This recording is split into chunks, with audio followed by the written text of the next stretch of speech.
Bom dia a todos, pessoal. Eu vim falar um pouquinho sobre Copa do Mundo. Como que foi a nossa experiência durante a Copa do Mundo no PTT-BR, né? Eu trouxe alguns dados aqui, os preparativos para a Copa, principalmente focando no período de congelamento, o planejamento e falar um pouquinho sobre infraestrutura, né, que foi feita, algumas adequações que foram realizadas, e também a troca de tráfego que foi realizada durante esse evento tão importante para nós brasileiros. Bem, só uma referência aqui, como o Milton já comentou, a XP Internet Exchange Point, é o mesmo que PTT, ponto de troca de tráfego. Bem, a eleição do país sede foi uma eleição longa, e a FIFA, em 2007, ela formalizou o Brasil como país sede da Copa do Mundo de 2014. Basicamente, o Brasil teve 7 anos para se preparar, seja no campo de turismo, transporte e também internet e ponto de troca de tráfego. Bem, aqui para situar algumas pessoas que não são do Brasil, os estrangeiros, né? Os brasileiros sabem muito bem do que eu vou dizer, mas o direito de transmissão dos jogos é da Rede Globo. A Rede Globo é uma TV aberta, a maior do país, atua aqui no Brasil. E ela possui um AS, um sistema autônomo registrado no registro BR, o AS 28604. E foi através desse AS que ocorreu a transmissão dos jogos e do evento de abertura e encerramento da Copa. O volume de tráfego esperado já era relativamente alto. Nós tínhamos boas perspectivas, porque um ano antes, em 2013, nós fizemos um acompanhamento durante a Copa das Confederações, em 2013, realizada também no Brasil. Bem, o PTT-BR ele está localizado hoje em 26 cidades, são 26 pontos de troca de tráfego não conectados, isolados. A FIFA, por sua vez, ela elegeu 12 cidades-sedes, onde ocorreriam os jogos, né? Dessas 12 cidades, apenas uma cidade, o PTT ainda não tinha um ponto de troca de tráfego, que foi a cidade de Cuiabá, que foi ativa no mês de abril de 2014. Foi uma das prioridades que nós demos durante o período de pré-Copa. Bem, vou falar um pouquinho sobre o período de pré-congelamento. Então, 60 dias antes do evento, do início do nosso congelamento operacional, nós focamos na ampliação e readequação da parte de infraestrutura de algumas localidades para poder suportar o tráfego que seria gerado durante a Copa. Grande parte dos trabalhos foi realizado principalmente no PTT de São Paulo e Rio de Janeiro, que eram as cidades onde já havia uma demanda de tráfego muito alta devido aos grandes provedores de vídeo, e também onde ocorreria a abertura da Copa, a cerimônia de abertura e cerimônia de encerramento, além do centro de imprensa que estava no Rio de Janeiro. O volume de tráfego era alto, principalmente nessas duas cidades, porque era onde a Globo, o S28604, estava conectado. As demais localidades do PTT receberam readequações conforme demanda, né?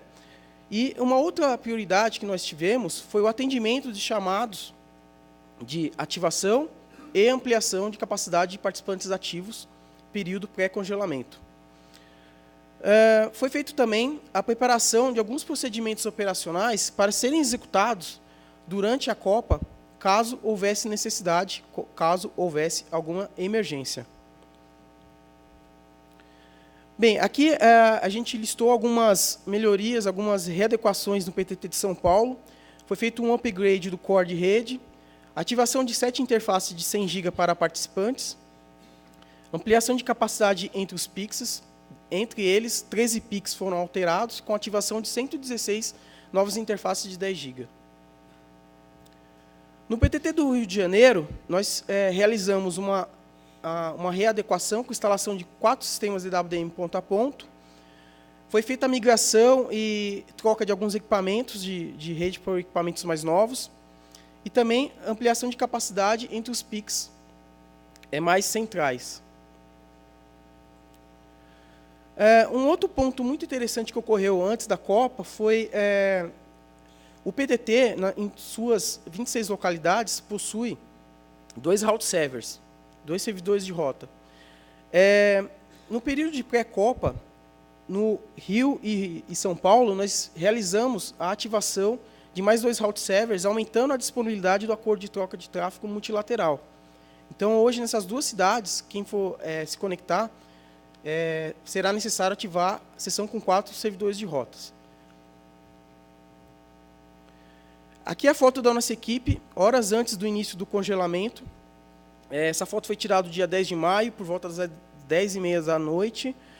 Foi um sábado que nós iniciamos os trabalhos às 8 da manhã, aproximadamente, e estendemos o máximo que fosse necessário para tentar dar vazão ao máximo de pedidos que a gente conseguisse ativar antes do início do congelamento, que era quando a gente não tínhamos intenção em colocar ou alterar algo na rede. Bem, aqui é o calendário proposto do congelamento. Em dezembro, durante o PTT Fórum 7, no dia 2 e dia 3 de 2013, os participantes do PTT foram avisados que passaríamos por um período de congelamento e que, durante esse período, nós não aceitaríamos novas conexões e nem faríamos ampliações e alterações na rede do PTT. O período de congelamento ele iniciou no dia 12 de maio e teve o seu término no dia 13 de julho. O congelamento ele foi dividido em 2 etapas para a nossa equipe. O início, do dia 12 de maio até o dia 12 de junho, foi os primeiros 30 dias, nós utilizamos esses 30 dias para acompanhar a rede e verificar se todas as adequações que foram realizadas seriam suficientes para atender a demanda da Copa. E depois, do dia 12 de junho até o dia 13 de julho, aí já era a Copa, teríamos jogos e não mexeríamos mais na rede. Bem, do PTT Fórum 7 até o início do congelamento, se passaram 5 meses ou 160 dias. Esse foi o tempo que os participantes tiveram para se preparar para o congelamento e para a Copa do Mundo. Aqui é uma prévia, é um monitoramento de tráfego que nós realizamos do AS da Globo durante um amistoso do Brasil, que foi realizado no dia 6 de junho, Brasil e Sérvia. Esse amistoso serviu de preparação para nós também, para termos uma ideia de como seria o tráfego durante a Copa. Nesse dia, a Globo teve um pico de 76 GB de pico durante esse jogo. E no Rio de Janeiro, foram 19 gigabits.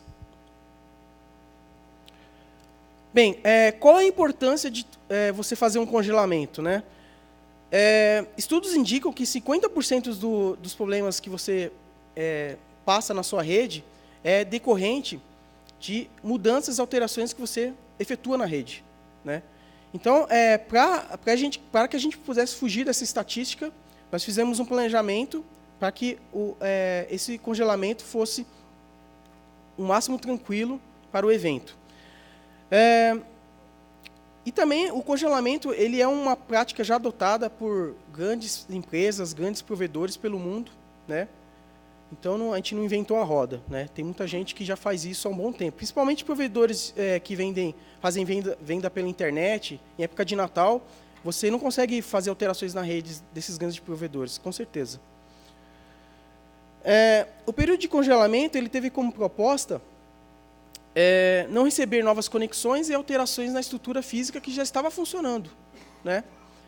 Então, esse modelo foi similar, parecido com o modelo utilizado pelo Lynx, o PTT de Londres, dias antes do início das Olimpíadas de Londres, em 2012.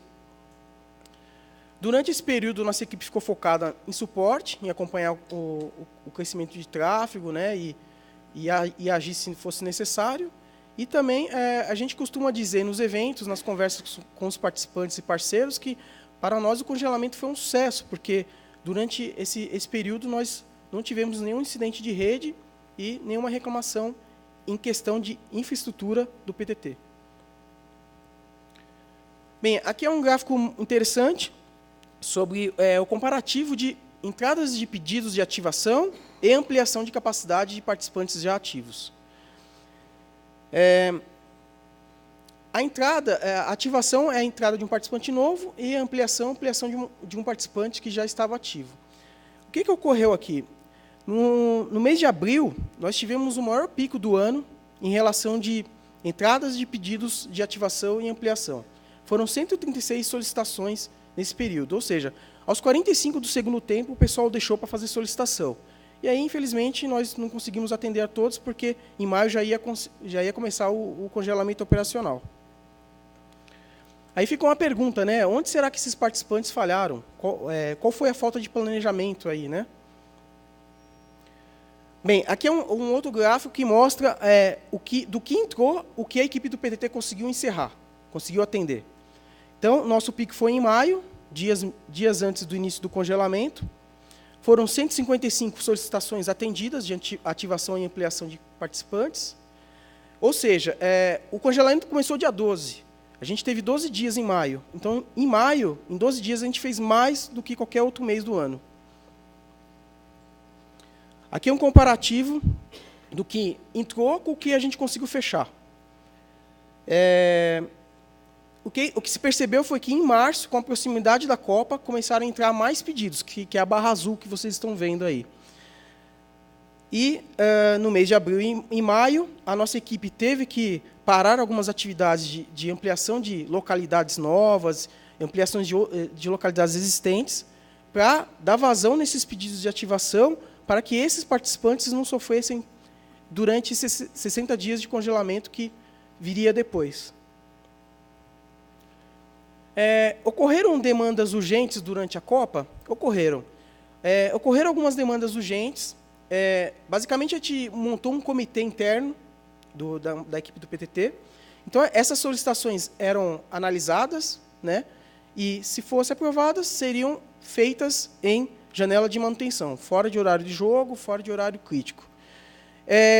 A maioria das solicitações não foram atendidas, porque, para preservar justamente o calendário proposto, que já havia sido avisado há muito tempo, né, e as que foram atendidas, algumas nem foram utilizadas. Bem, o NOC do PTT-BR, ele fica aqui no prédio do NIC, é bem próximo aqui onde nós estamos, aqui na cidade de São Paulo. E a distância entre o Rio de Janeiro e São Paulo é de 40 minutos de avião e 400 quilômetros aproximadamente. Então, o que a gente adotou como plano para monitorar durante a Copa? Durante a Copa, nós tínhamos 2 pessoas da nossa equipe, no prédio do NIC, no PTT-BR, 2 pessoas de nível 3 acompanhando os jogos e acompanhando o comportamento da rede e dos participantes, principalmente.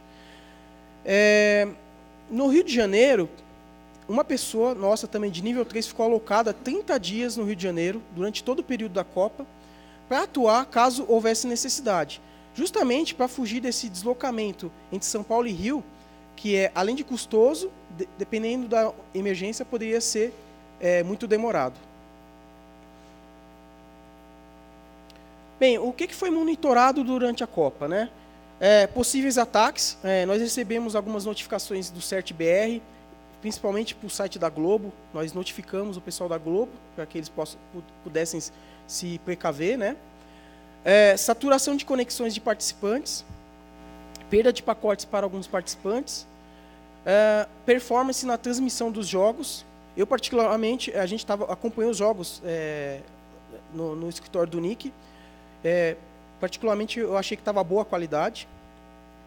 E reclamação de participantes, se ocorressem durante esse período.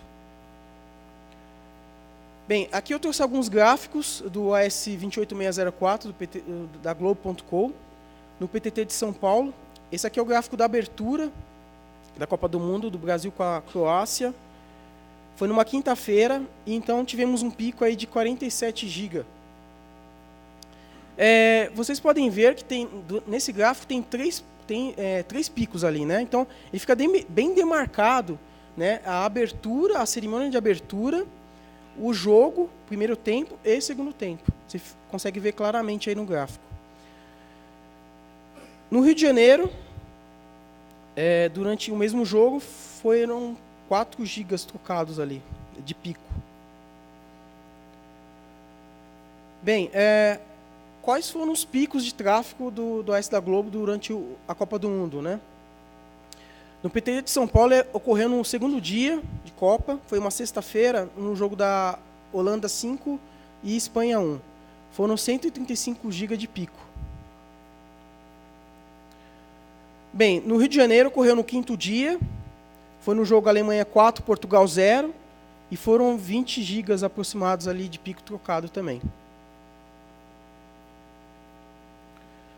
Bem, durante o encerramento, né, no PTT de São Paulo, a Globo trocou 50 GB aproximado de tráfego. Vocês podem ver à esquerda aí de vocês um outro tráfego que é justamente da disputa do terceiro lugar, que foi no sábado, né? Nós gostaríamos de estar do lado direito, né? Mas não estamos. Bem, no Rio de Janeiro ocorreu uma troca pequena de 2 GB, um pouco menor, né? O pessoal estava acompanhando pela TV. Aqui é um gráfico interessante, que ele mostra como a troca de tráfego durante a Copa refletiu no agregado total do PTT de São Paulo. Então, a gente pegou aqui 2 dias para exemplificar, né? Então, na linha azul, é o agregado total do PTT de São Paulo nesse dia que a gente pegou. A linha vermelha é um provedor de vídeo, a linha amarela é outro provedor de vídeo, e a linha verde é a Globo.com. Então, o que ocorreu aqui? No dia 1º de julho, numa terça-feira, no jogo da Argentina com a Suíça, a Globo subiu seu tráfego, mas não subiu tanto, mas foi o suficiente para refletir um calombo ali na linha azul, que é o agregado total. Esse gráfico é um gráfico do que foi transmitido, né, em uma escala de terabytes, nesse dia no PT de São Paulo. Esse aqui é um gráfico como a Copa do Mundo refletiu negativamente para a troca de tráfego, né? Isso aqui é um dia que os brasileiros não vão esquecer, né? Foi do dia do Brasil com a Alemanha. Então, o que ocorreu aqui? A Globo subiu seu tráfego, mas não subiu o suficiente, né? Não subiu tanto, porque os brasileiros estavam assistindo o jogo em suas residências. Em contrapartida, houve uma queda dos grandes provedores de vídeo. Então, aí você vê essa queda brusca aí no agregado total do PT de São Paulo, que é a linha azul. Bem, qual foi o perfil visto dos usuários durante a Copa? Bem, o que a gente pôde notar é que o maior volume de tráfego trocado foi justamente no horário comercial, horário que as pessoas estavam estavam em suas empresas, assistindo os jogos, torcendo para as outras seleções, né? À medida que esse horário se estendia, por exemplo, os jogos que ocorriam mais à noite, você via uma queda de tráfego, que o pessoal passava a ir para a sua casa e assistir o jogo na TV aberta. Então, você tinha uma queda de tráfego por esse motivo. E os jogos da seleção, nós tivemos um tráfego pequeno, pois as pessoas estavam assistindo os jogos não pela internet, e sim pela TV aberta. Bem, após o período do congelamento, após Copa, né, o que ocorreu? Nós retomamos as nossas atividades diárias de ativação e ampliação de capacidades. Podíamos fazer alterações na rede, só que nós tínhamos um volume de solicitações paradas por causa do congelamento. Então, nós tínhamos um pico de trabalho para ser demandado, para colocar em ordem, né? Então, desde então, a equipe tem focado nisso, na parte de ativação, para a gente tentar colocar em números aceitáveis, novamente, a ativação, por causa do congelamento, por causa dos 60 dias que nós ficamos sem fazer ativações. Quais foram os resultados, né, desses preparativos? Bem, o resultado foi que todo esforço dedicado durante o pré-congelamento, né, antes da Copa, em ampliar e melhorar a infraestrutura existente, resultou para nós um evento tranquilo. Nós não tivemos incidentes de rede nesse período. E o que se percebeu, principalmente nos primeiros dias de Copa, é que alguns participantes não suportaram o tráfego demandado. E o que eles perceberam nos dias seguintes foi que alguns participantes retiraram os prefixos para que a conexão voltasse a ter um valor aceitável e que não causasse baixa performance para os seus usuários. Outro resultado positivo foi que algumas ampliações que ocorreram em grandes provedores e em algumas empresas, que a gente notou que ocorreram por causa da Copa do Mundo, que não ocorreriam se não tivesse Copa. E essas ampliações que ocorreram vão demandar o tráfego trocado por um bom tempo, sem necessidade de ampliação. E até alguns piques, algumas localidades que nós fizemos algumas readequações. E também houve uma melhoria na troca de tráfego de internet, né? E da internet como um todo, que é o foco principal do NIC e do PTT-BR. Bem, o que a gente vê para o futuro, né? Jogos Olímpicos em 2016, no Rio de Janeiro. Os preparativos já começaram. Para aqueles que queiram solicitar suas ampliações, já o façam. Se planejem, porque parece que está longe, mas 1 ano e meio passa rápido e logo chega. E pode ser que não dê tempo. Aqui algumas conclusões que nós tiramos durante esse período de Copa. Uma conclusão foi que a transmissão dos jogos pela internet assim mostrou muito boa, né? Salvo que ela tem um certo delay, se você acompanhar a transmissão comparado com a TV aberta, né? Outra conclusão que nós tivemos é que a infraestrutura do PTT de São Paulo ela já estava preparada para a Copa do Mundo, porque nós vimos uma crescente de tráfego por causa dos grandes provedores de conteúdo. E esses provedores de conteúdo já demandavam uma infraestrutura muito robusta. Então, quando a Copa do Mundo ocorreu, ela vem no meio desse crescimento. Então, nós nem percebemos muito essa demanda de aumento de tráfego, né? Porque quando subia o tráfego do jogo, caía dos provedores de conteúdo de vídeo. E o tráfego gerado durante a Copa foi menor do que nós já tínhamos na estrutura. Então, foi tranquilo. Eu queria deixar um agradecimento à Globo.com, a S28604. Eles autorizaram a gente a utilizar esses dados que são privados, não são públicos. E deixar um lembrete, só um recado aqui, né? Esse mesmo assunto, Copa do Mundo, no PTT-BR, foi abordado em alguns eventos durante o ano. No EuroX, o Salvador esteve em Bucareste, na Romênia, falando sobre Copa do Mundo também. O Pablo, também é da nossa equipe, ele falou sobre quarentena, foi até um convite que nós recebemos, que nos deixa muito felizes, né? Quer dizer que a gente está fazendo um trabalho razoável. E no LACNIC eu estive falando sobre Copa do Mundo, uma apresentação muito parecida com essa.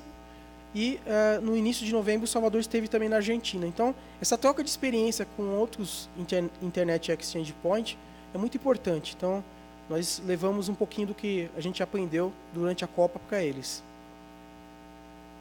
Isso aí, pessoal. Obrigado. Fico à disposição para perguntas.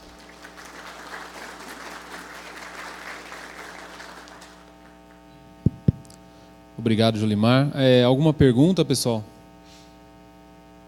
Temos aqui um espaço para perguntas. Se alguém quiser, pode se dirigir aos microfones, por favor. Só não pergunta porque o Filipão não mexeu no time, hein? Bom dia, Carlos. Telbrax. Eu tenho uma curiosidade de saber se vocês perceberam, teriam de alguma forma como ter percebido, se houve alguma demanda de acesso móvel e se alguma coisa de acesso móvel estaria passando pelo PTT. Porque esse movimento de escritórios ele é de quem está em LAN, né? Uhum.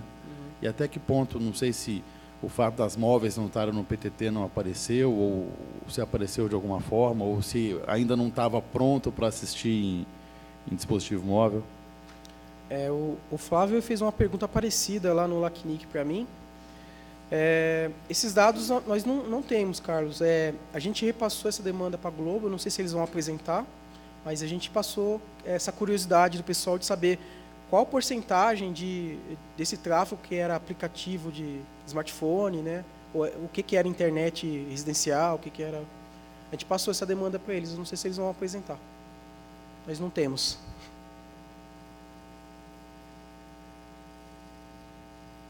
Alguma outra pergunta? Então, Julimar, obrigado.